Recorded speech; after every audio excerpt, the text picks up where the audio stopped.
Let's head to MSG and welcome in Jackets analyst Jody, Shelley on FaceTime right now. Jody, it certainly didn't make it easy on themselves or the fan base tonight, but it was entertaining for us in our seats here. How did this game play out in your mind tonight?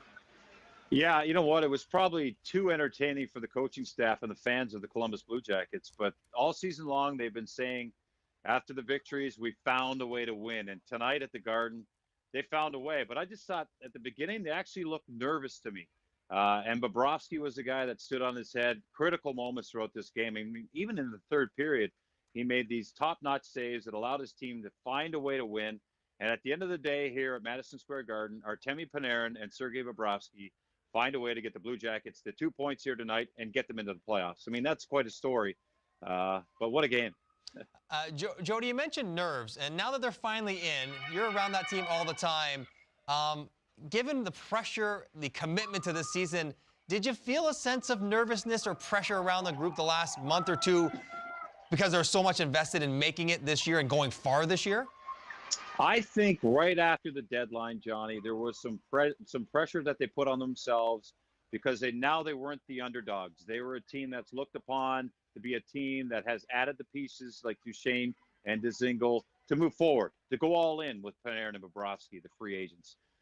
They didn't know how to take it. And I thought the group really waited for the new guys to come in and show the group how this was going to be now. That's not how good teams do it.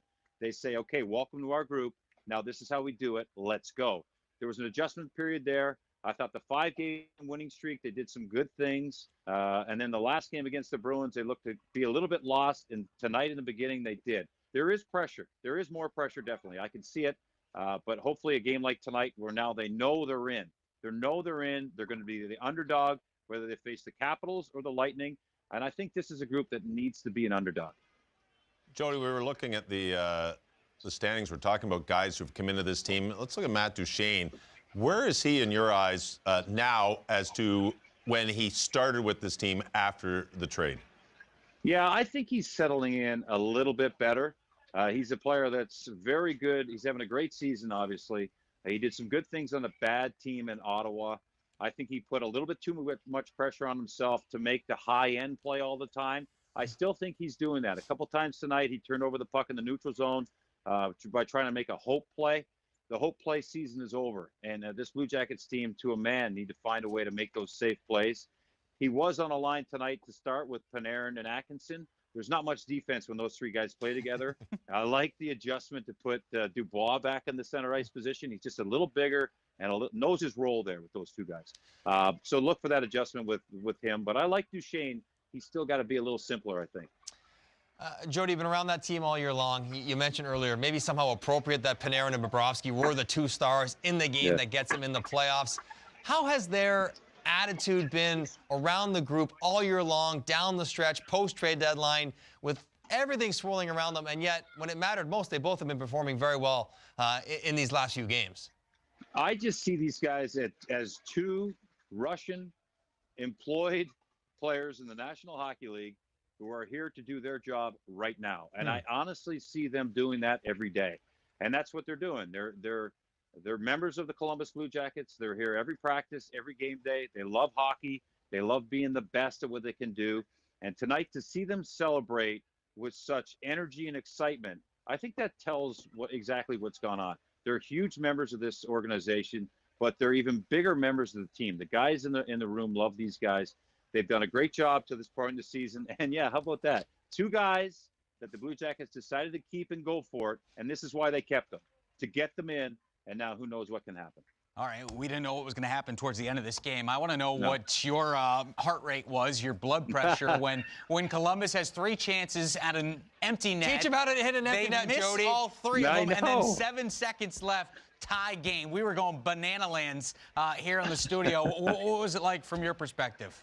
And then they couldn't win a face-off or get the puck out of the zone, and then the Rangers tied it. It was crazy. I mean, I don't really get overexcited, but tonight, yeah, I got a little tight. I had to loosen the tie a little bit, get the towel out, get things.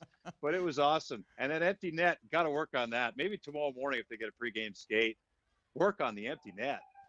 Yeah, Jody, it was crazy. They put up a stat it was Dubinsky. Dubinsky was 15 of 16. It was like, no big deal. You've lost one all night. He loses 2 straight after missing open nets. I know. So let's look at this team health-wise moving into the playoffs. One of the most important pieces of a team is to have good health. How is this team health-wise moving into next week? Well, 2 big defensemen out, Ryan Murray and Adam McQuaid. I mean, McQuaid was picked up for depth, and he's got that character on the blue line, and he's won a Stanley Cup. He might be the only Stanley Cup ring in the locker room beside the head coach, John Tortorella. That's a big miss. He's very reliable. He's found a way to fit into the system here, and he's a leader quietly. And then Ryan Murray has been unbelievable. I think him and Seth Jones as that top pair, he really helps Seth Jones. I think Seth Jones covers up a lot out there right now with Werenski. Werenski's a guy who likes to be offensive. Seth's got to play the tough matchups and cover some things up. Ryan Murray was that guy. So a little bit of test on depth right now in the defensive position for the Blue Jackets. But other than that, they seem pretty healthy to me.